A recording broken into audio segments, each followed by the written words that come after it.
কাল কিছু গেস্ট আসছিল, গেস্টের জন্য স্বল্প পরিসরে কিছু আয়োজন করলাম। হাই এভরিওয়ান, আসসালামু আলাইকুম, কেমন আছো সবাই? চলো তোমাদেরকেও দেখাই কি কি আয়োজন করলাম গেস্টের জন্য। দেখতেই পাচ্ছ আপুরা, আমি বিরিয়ানি রান্না করছি। 2 কেজি মাংস নিয়েছি, চাল 2 কেজি থেকে একটু কমই নিয়েছি। আর লোকটা দেখো, তোমাদের কাছে কেমন লাগছে? আমার কাছে তো ভীষণ ভালো লাগছে এবং পারফেক্ট।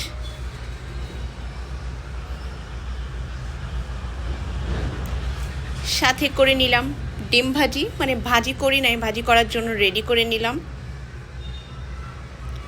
সাথে আছে রোস্ট, আমি একটু স্পেশাল রোস্ট অন্যরকম করে করে ফেলছি। দেখো লোকটা, সাথে কাবাব আছে, এই যে কাবাবটা রেডি করছি।